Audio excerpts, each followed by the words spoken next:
What is the trick to losing stubborn belly fat? Hey everybody, it's Jason Blaha here. I thought I would chat with you guys and gals a little bit about this today, but a quick reminder, if you guys will please click like down below, it'd be greatly appreciated.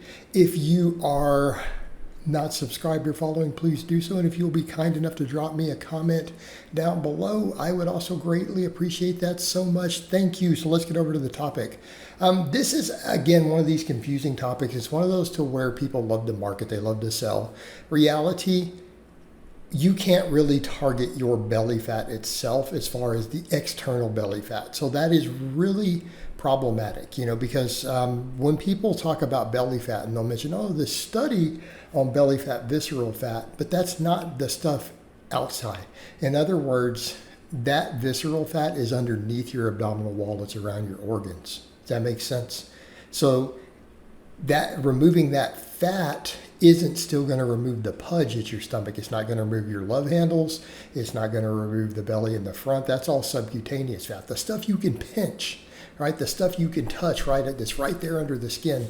That's all subcutaneous. And quite frankly, you can't really target that, right? You can control how much of it you gain because really the only thing that stores there is dietary fat.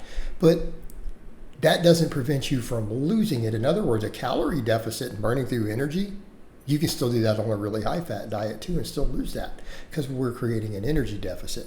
So you can't target that. Now, are there things you can do for the visceral fat? Sure. Anything that hurts your metabolic health is going to cause a larger storage of visceral. People talk about cortisol and belly fat, but cortisol doesn't cause more fat storage. It absolutely doesn't. That's complete nonsense. It might bias you towards more into that visceral fat area when cortisol is chronically elevated. That's what they mean. But it's not going to create it out of nothing. You're not going to gain more fat. Like, that's complete nonsense. If anything, your metabolic rate could be up due to elevated stress. Especially, again, if it suppresses your appetite at all. If you're not a stress eater, it's the opposite. So keep that in mind. There's your context. But that being said, sure, keeping your stress under control can help with that. Anything that creates metabolic dysfunction is going to cause that fat around the organs. So what does that mean? Refined sugars, too much saturated fat, those things all store there, right? That's your concern. Refined sugars, saturated fat, trans fats. Ooh, there's your big one. But trans fats are largely unavailable, at least in America. I don't have an international audience here. I know Canadians or stuff, but we still have it up here, that margarine and stuff. We don't have it here anymore, though, right? We don't have it here anymore. So it's really become a non-issue as far as any of that is concerned. So that being said, what can you do about the belly fat itself? All the fat under the skin, you just have to create a calorie deficit. And I'm going to say this as someone who I lost well over 100 pounds, probably 140 to 150 pounds when I was younger. And when I say I don't know the number, I was scared to weigh myself. I estimated I was probably as high as 320, but I was so embarrassed at how I look. I didn't step on a scale when I was really fat over 25 years ago, but I got down to 170. And I learned a lot of tricks along the way. And again, as a coach and everything else, learned a lot of tricks. I can tell you the real trick, though, to losing belly fat is play the long game. Play the long game on your fat loss. Because if you're trying to lose the fat around your belly, you don't want to lose muscle. People like, I just want to lose any weight. Well, that's not going to make that waist or that stomach smaller just to lose any weight. If you lose muscle in your legs and calves and you lose 5 pounds that way, does your belly get smaller? Hell no, it doesn't. See what I mean? That's why it's important for us to understand we're trying to lose fat, not weight. And by keeping muscle and building muscle, your metabolic rate's higher. So I can tell you right now, someone who trains and lifts, if you're lifting weights and you have gained 10 pounds of muscle over where you started when you started dieting versus losing 10 pounds of muscle, that's 20 pounds of muscle difference. The metabolic rate difference is massive. Absolutely enormous in terms of the amount of extra food you can eat. So you see the problem, if we lose fat, when people talk about the yo-yo dieting, it happens because people are losing muscle.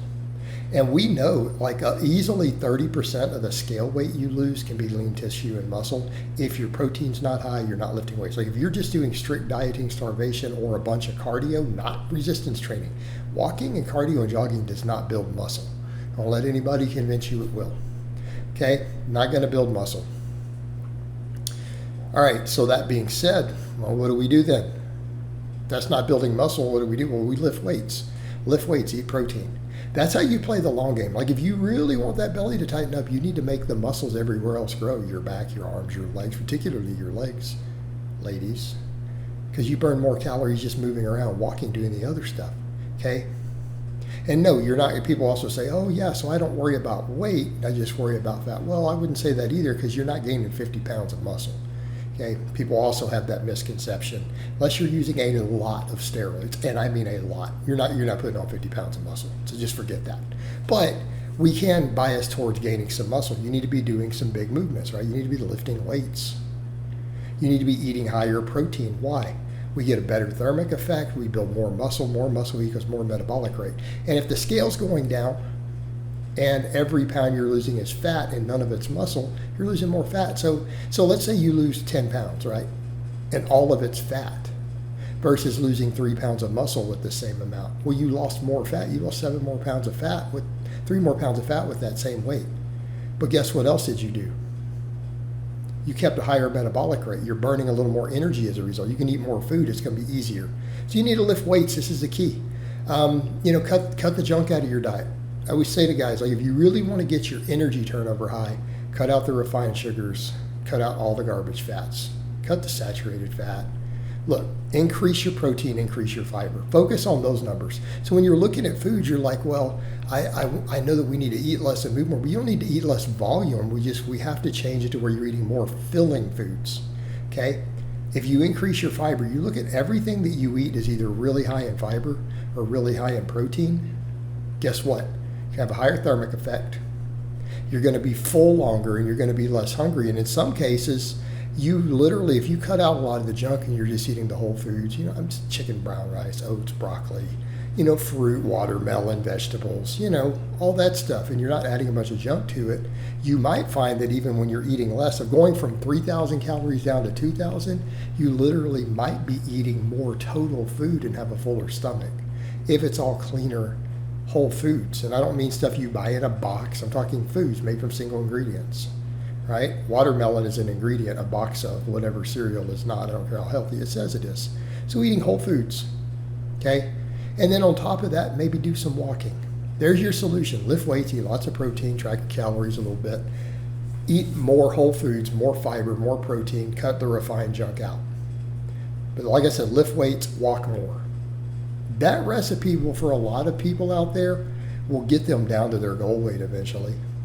You're not necessarily going to look like a bodybuilder or physique competitor or anything like that, obviously not.